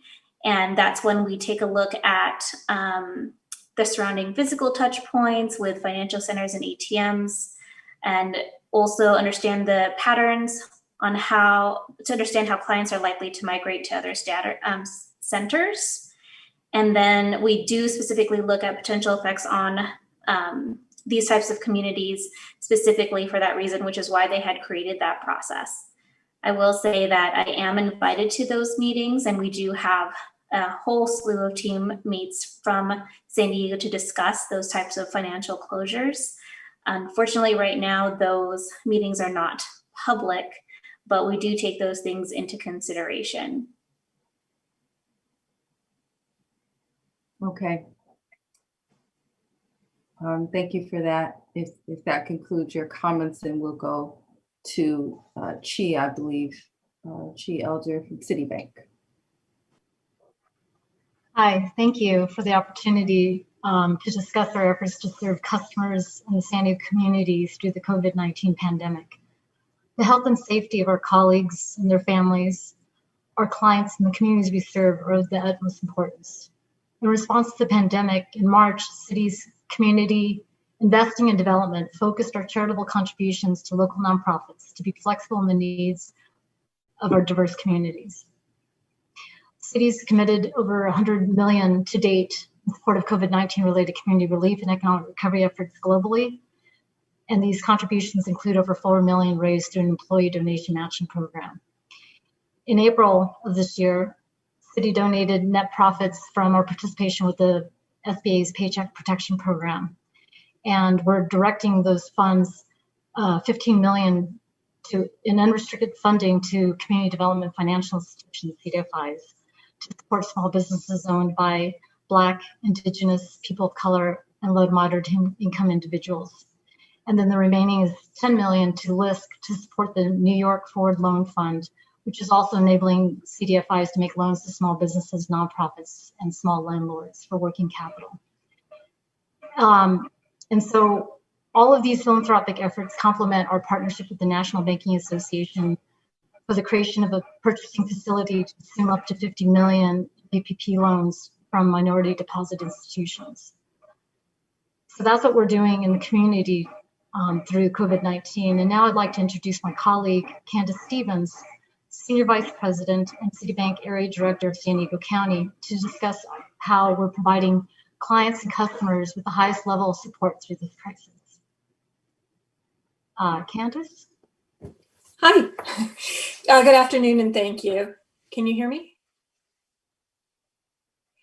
I'm honored to be able to speak to all of you about how Citi continues to take proactive measures to preserve Citibank clients and customers' well-being while we maintain our ability to serve our clients. At the onset of the COVID-19 pandemic, Citi was one of the first banks to announce relief for our consumer and small business customers experiencing temporary or permanent hardship. As part of these programs, Citi's retail bank, small business, and credit card customers impacted by COVID-19 may be eligible for a range of assistance measures. Upon request, these include fee waivers on monthly service fees, fee waivers on late fees, and deferral of minimum monthly payments for card members for 2 months, among others. In addition, as Chi mentioned, we're proud to have participated in the U.S. Small Business Administration's Paycheck Protection Program. But in terms of our branch network, we've made every effort to continue to serve our customers while taking measures to help reduce the spread of COVID-19. As our clients and communities have self-isolated, we've been responding to shifts in foot traffic and market dynamics. So beginning in March, we temporarily adjusted branch hours and implemented a program of temporary branch closures strategically designed to maintain essential banking services for our customers while deploying our teams accordingly and taking actions to protect clients and colleagues. We proactively communicate to customers through direct mail or email about temporary branch closures due to COVID-19. We deploy a number of email communications that provide customers with helpful information as well, like how to check the status of the branch availability and ATM access, education on digital tools for their account management, and information on how they can contact us. Also information on how to keep safe from fraud and any relevant product changes. Additionally, we post signs at the branches notifying customers of modified branch hours, branch closures, and where applicable, the location of their nearby branch. When and where possible, we make every effort to keep branches in underserved communities open. Again, thank you for inviting me today to discuss our response to serving communities through the pandemic, and we appreciate the opportunity. Okay, thank you very much. Thanks for being here, Ms. Stevens. I'm gonna check in to see if there's any public comment. There is no public comment at this time. Okay, thank you. So I'll just start off with a question, and if anyone has a question, please jump in. I guess understanding the procedure is, any information is good. And also I heard Ms. Stevens say that the Citibank has emailed their clients to make sure that they know where the closures are occurring. I want to know, what would it take to get a bank to open again in an LMI community? Is there a certain threshold of need that we can measure to try to make that happen? Is there a process for that? Is that just purely an executive decision? Can it be influenced? That's a great question. I can definitely ask my team. I do know when we take into consideration the closure of the financial centers, it's based off of the foot traffic. So I think, I'll definitely ask if in getting one reopened, and if they are open and if they're at risk, I think the best thing to do is to continue to have individuals go, because once there's less traffic, that's what causes, them to come on that list, especially as we continue to go to this digital component. But I can definitely ask that of my team. Okay. I would appreciate it. Thank you. Any other questions, comments? Okay, I don't see any or hear any. So, and Chi, did you have something to say about that particular question, or? No, I thought my colleague was going to say something. Oh, okay. Okay. I will say something here is that we really do look at science and data to help us as well determine the branch openings, ability of staffing as well to do so. And we do look also at the customer traffic. And as much as we can, we've tried to open our branches quickly. We have 18 branches in San Diego, not a lot of branches in San Diego, but we've managed to open all but 3, and one of those will open again this month. So we are quickly trying to get our branches back open. Okay. Well, that's good. And updates on that from all of our member banks would be awesome as to when and if certain branches are going to open, and, what we can do to help that. I definitely, we have to make our decisions based on our data. If there are certain circumstances that are, stories that are not always told within that. And so I just want to make sure that folks are getting what they need from our banks. So, okay, if that is all, then thank you very, very much for this information. It is helpful, and also, Daisy, you're right to have a resource online for people to go to, and we'll probably still get calls, but at least we'll have some additional information, and maybe there is a process to request certain banks be open. So, okay. I think, and we would like more communication with the banks, the RTF. We are the voice for the voiceless, and are here to help remind people of the challenges that are faced when we make decisions that help the most people. We want to help the people who need the help the most. And so we would like as much advance notice as possible, transparency to the extent it's possible with private sector companies, we understand, about the process, and transparency about how you're helping the customers who need to make a change. Certainly in the COVID environment, many businesses closed, banks closed all over all the communities, but people who have cars have greater ability to go to other branches. And so this issue is incredibly important, and I'd like it to remain on all of our radar screens, and to be something that we watch and that we talk about, and that we are aware of what's happening. Thank you, all of the banks. I know it's very challenging for you guys to be put on the spot, and there are, you're speaking for a whole company, and that's hard. I know as somebody who works for a large company too. So we do appreciate your research and preparing for this item. Yes, absolutely. I think Dr. Green, did you have your hand up? I did. Daisy basically addressed the point, but I just want to make this point, just a little dot on it. But this issue about what data is being considered in particular, I understand banks start from the perspective of their internal data and about traffic, but it does raise the issue of looking at the surrounding community, and especially people who are carless or transit dependent, and the proportion of those and how many people will be impacted. You might not see those people frequently, partially because they're low income, but the amount of impact it has on their lives is something that we would want to see considered. And if there were ways to work with community organizations or the RTF broadly to think about those external data points that might help to be more attentive to the equity issues, we would certainly be more than willing to partner to take a look at some of those. Yes, absolutely. Thank you. Okay, so let's go to our last item of the day. The item number 9 is the San Diego County Food Vision 2030. And so this is our last item, and we're going to hear from the San Diego Food System Alliance on their San Diego County Food Vision 2030 to transform San Diego County's food system over the next 10 years. So we'll hear outcomes from their survey and opportunities for lending and investments. Tina, I see you. There you are. You can. Hi.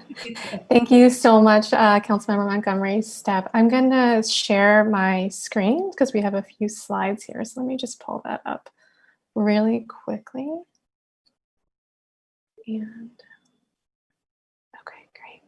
So thank you again. My name is Tita Infasang, and I'm the Senior Policy Associate at the San Diego Food System Alliance. Again, we want to express our sincere gratitude to Councilmember Montgomery Stepp, Supervisor Fletcher, and Daisy for having us here today, as well as all of the task force members. We are really excited to share San Diego County Food Vision 2030 with you all and talk about some opportunities for improving the food system over the next 10 years. I know many of you in the room are very familiar with us, but for those of you who we are new to, San Diego County Food System Alliance is a county-wide network organization of 150 participating organizations, and we're led by a smaller group of about 40 food systems leaders from across the food system that are both from the private and public sector, working anywhere from food production all the way down to when we think about food waste management and waste prevention. So this is a little bit about who we are, what we do, but I know we have some limited time. So I'm really going to pass this really quickly over to my colleague, Sona, who's going to dive a little bit deeper into San Diego County Food Vision 2030. Thank you, Tita, and good afternoon, everyone. My name is Sona Desai, and I'm the Associate Director here at the San Diego Food System Alliance, and I've had the wonderful privilege of being able to lead this process to develop Food Vision 2030. So I think that there are varying degrees of familiarity with what we're doing, and I know we're short on time, but I wanted to just start at the very beginning of what is Food Vision 2030, just so we can get everyone on the same page. So Food Vision 2030, and Tita, I believe you'll be moving the slides on my behalf. Thanks so much. So Food Vision 2030, it's interesting that this has changed, but we've called it a plan. We've called it a 10-year plan. And very shortly after we got started, we realized this is much more than a plan. This is a plan and a movement to transform San Diego County's food system. And there have been previous efforts in the past. I think about a decade ago is what a large-scale planning process like this, which actually led to the development of the San Diego Food System Alliance. So here we are a decade later. Much has changed. There's a lot of work still to do. And so we feel really excited to be able to position San Diego Food Vision 2030 today in this time right now to really address the times and the challenges and opportunities that exist within the food system. So it's an 18-month planning process. We are nearing the end. We are slated to complete this by the end of the year and are hoping to launch the website, interactive website and report by January 2021. The process has really had, I would say, two main components to it. The first has been doing some pretty significant research. So again, this isn't new. There is work, and there are people that have been working to advance food systems here in the region for decades. And so really we started with scouring all the research. We've done comprehensive literature reviews. We've had about 100 interviews with various stakeholders across sectors in the food system. We've had several focus group, small group discussions, and we've had a sweeping community engagement campaign. And I'd love to share a little bit more about that process, but I did want to highlight that all of this research is available on the website, and I've included a link here on the slide deck. So if anyone's interested in digging into it a little bit more, there's a section on preview the findings. But in particular, I really wanted to highlight the community engagement campaign. So we knew from the outset that when we started this process that it was really only going to be successful if it was rooted in the community needs and desires. And so we had intended to do a series of in-person forums and small-scale neighborhood community gatherings. And of course, we had planned to do that starting in March, and we had to very quickly pivot and figure out how do we hold this commitment to making sure that we engage the community and that this plan and this vision really represents their needs and aspirations, with at the same time dealing with the challenges of COVID and the current situation and the digital divide, really. So we wound up coming up with a very robust digital engagement process. Thank you to so many community partners that really made this successful. I in particular would love to even shout out to Kira, because the team at Center on Policy Initiatives has been really supportive in our ability to be able to engage residents and workers, food system workers. So you can see here that the process has engaged over 250 organizations, nonprofits and government agencies, 900 residents. And then in particular, we did some really targeted community outreach to 12 priority communities across San Diego County. These are many of the communities that you all know very well and that you've been working to invest in. And these are, really in the city of San Diego, of course, City Heights, Southeastern San Diego, Logan Heights, and then all the way up into North County, looking at Oceanside, partnering with Oceanside, Escondido, Vista, and then also cultivating some pretty strong relationships with the San Diego tribal communities. As part of that, we reached over 950 residents. And then the final group that we really wanted to focus on, and I think this is the area that is probably of most interest to many of you on this task force, and that's essential workers. So we've reached about 350 of those, and that's anywhere from farmers, fishermen, farm workers, food workers, and then small-scale independent retailers and restaurant owners. So across the board, we had 2,200 contributions to this process, and over 60% of them were people that are heavily impacted by the food system. And the next slide gives you a snapshot. I mean, there's so much on that preview the findings page. There's so much more to dig into, and it's just amazing how much information we've gathered. And if anyone is interested in more, please reach out. But this gives you a snapshot of what we heard across the three groups. So the general community, the top issues were reducing hunger and food insecurity, minimizing food waste, and addressing racial and ethnic disparities. Within the priority communities, the top three themes were finding healthy, affordable, culturally appropriate, and traditional foods, getting healthy food into schools, and then supporting local farms and fisheries. So that local food economy piece really came up as a priority across the communities, the 12 communities that we did some significant outreach with. And then the third one, interestingly, we had all sorts of essential workers, from farm workers all the way to small business owners. And the three themes in terms of challenges that we heard were the same across all of them. And it starts with low wages. Second is achieving profitability. Food businesses across the board have very, very small, tight, low margins.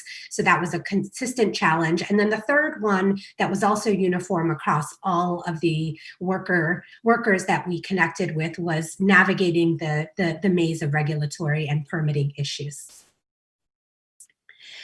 So what we're doing now is we've taken all that research and we've developed a set. We've tried to capture the goals, objectives, and strategies that we heard, and we're now circling back with the community. So we actually have a live process right now where folks can participate and provide some more feedback on these strategies and let us know if we captured this right, if there's anything in particular that's really a priority that stands out. So that link is on this page. And then the next page also has some links and resources to help spread the word. So we encourage all of you as residents to participate and also to spread the word to others within your network to make sure, again, that we can get voices in this process and ensure that this really reflects the community that we're hoping to serve. And the next few slides is the part that I really wanted to dig into probably the most with you all. I thought you would be most interested in this, and this is the goals, objectives, and strategies. So at the highest level, these are our 3 goals. We laid out justice, climate change, and resilience as our 3 pillars when we first embarked on this process over 18 months ago.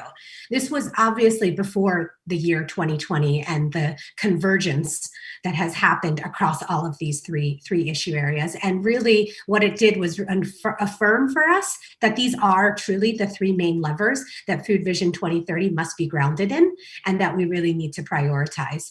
So specifically around justice, the objectives and strategies are going to be designed to increase health, wealth, leadership, and power for Black, Indigenous, and people of color across San Diego County's communities.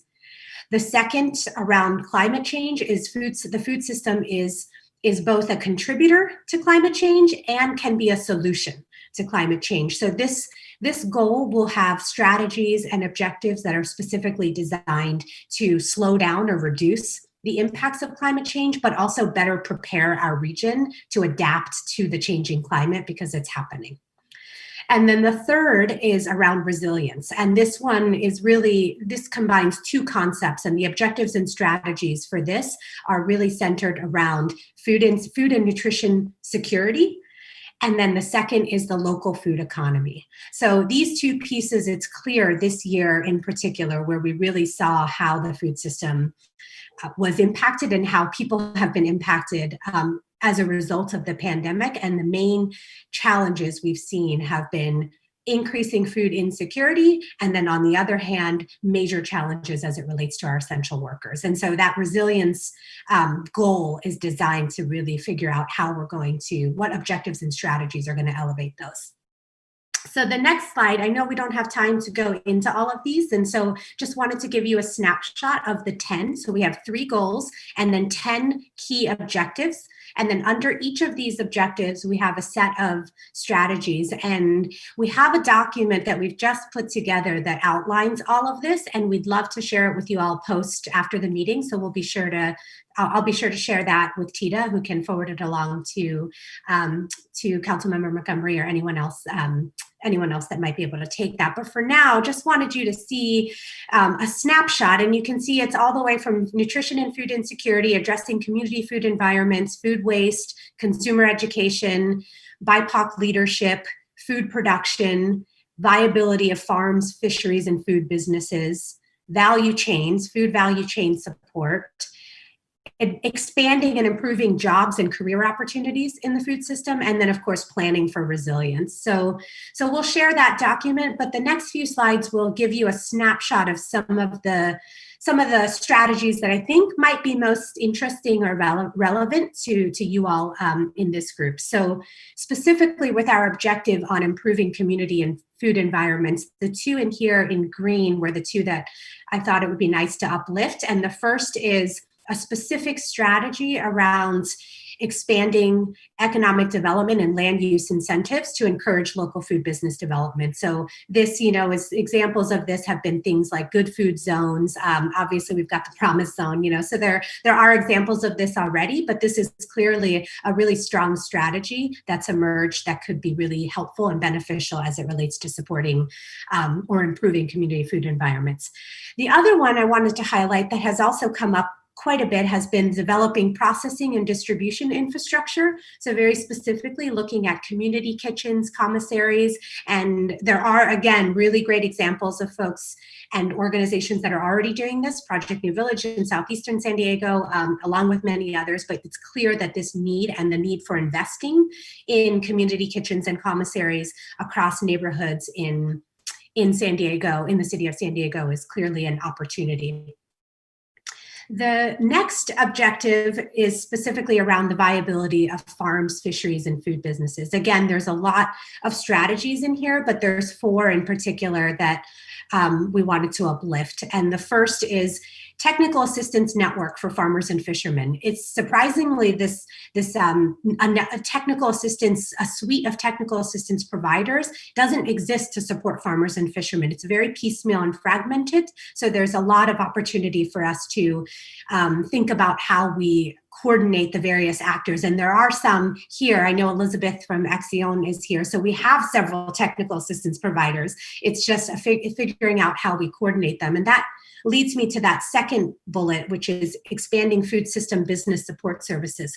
So this one is not just increasing technical assistance or business planning. What's special about this strategy is the idea of developing wraparound services. That's what we heard a lot of from farms and food business owners. It's one thing to get financing, it's one thing to have business planning, but if they're all done separately and it's not being thought of as wraparound services in terms of how are we going to support this business with business planning, technical assistance, and financing, and infrastructure all the way across, then it becomes really hard for that business to succeed or thrive. So that one is one to call out. And then creating a BIPOC specific funding mechanism for farmers, fishermen, and food businesses. This one is very, very strongly, we heard across the board from food business farms and small food business owners, how challenging it was for them to access services, specifically because of the color of their skin or the conditions in the environment that they live in. So this feels like a very strong opportunity.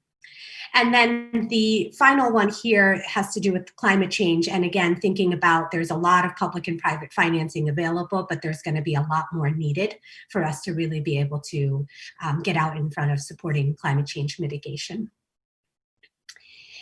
And then the final one that I wanted to bring up is this idea of scaling up local, sustainable, and equitable food value chains. This is really everything in the middle. So there's the people that are producing the food, there's the people that are consuming or preparing the food, and then there's everything in the middle. And there's a lot of infrastructure that's needed in the middle that needs investment. And we've been seeing some really innovative models of producer collaboratives, small food hubs that are really trying to leverage cooperation to figure out how they might be able to support greater equity for the producers or for the business owners. So a lot of what we heard was looking at interesting ways for community ownership, looking at collaboratives, and most importantly, thinking about how we're going to finance the infrastructure that's required both on farm and within and for food businesses. So these are 3 strategies in here that we also wanted to uplift here. So for this group, I know I'm talking a lot. I apologize that I'm trying to pack it all in. So how we're going to implement or resource this is really, some of the big questions. And there's a lot in here. The way that we're seeing it right now is the first 3 years is about laying the groundwork. We're trying to be realistic about the fact that we're not going to be able to do all these things right away. So the first year, what we're really seeing is sort of the design, mobilize, strategize. So this is working with the community, figuring out, how are we going to, what priorities do we want to set as a group? And then in the second year, hopefully start to do some piloting and testing out. And then hopefully by year three, we start to get into a groove. But there really is those first 3 years that are so critical in terms of making sure we're all talking to each other and the right communication channels are there and that we're hearing and listening. So that's really how we're seeing the first 3 years play out.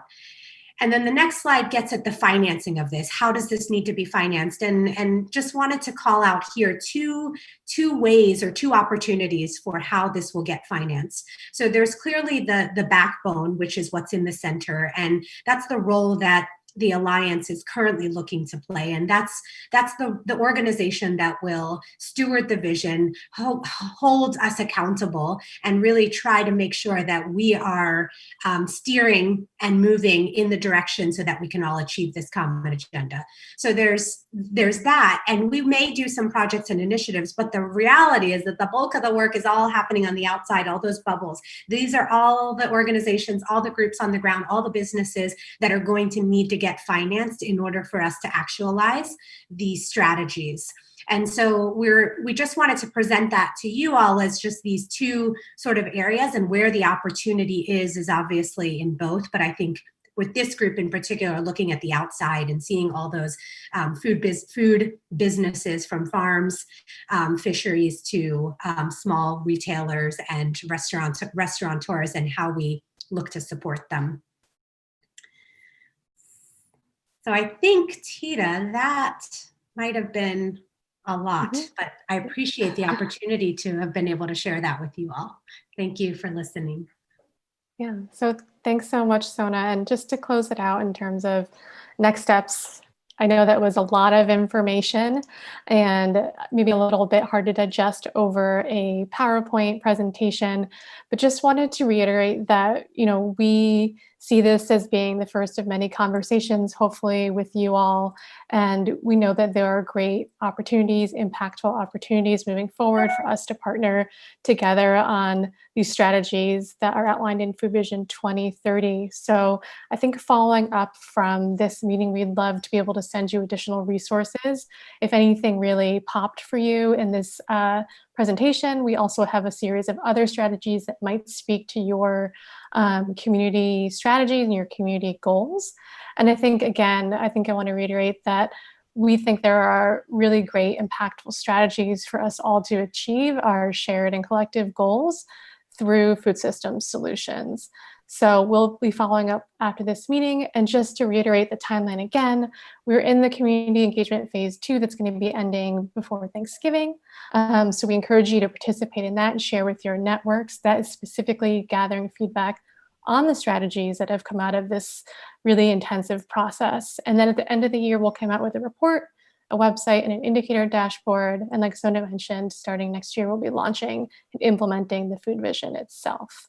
So again, we hope to speak with you all soon, and we really see great partnership in the future with all the members on this call. Some of you already are great partners, and so we look forward to implementing this vision with you all. And thank you again to everyone for giving us this opportunity. Thank you so much for being here. And I want to just make sure there are no public comments. There are no public comments. Okay, and just briefly, we just have a few minutes left. So any board members have any comments?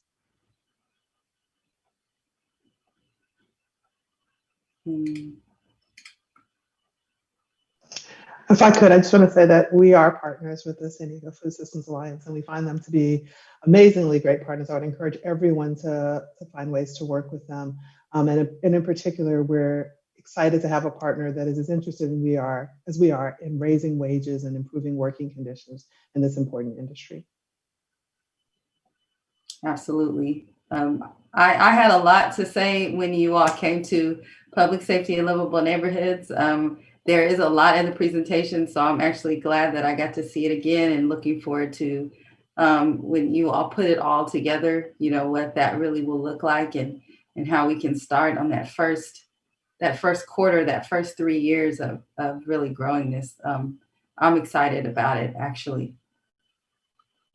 So if there are no other comments or questions, then I'd like to thank our presenters so much for being here. And this will conclude today's meeting.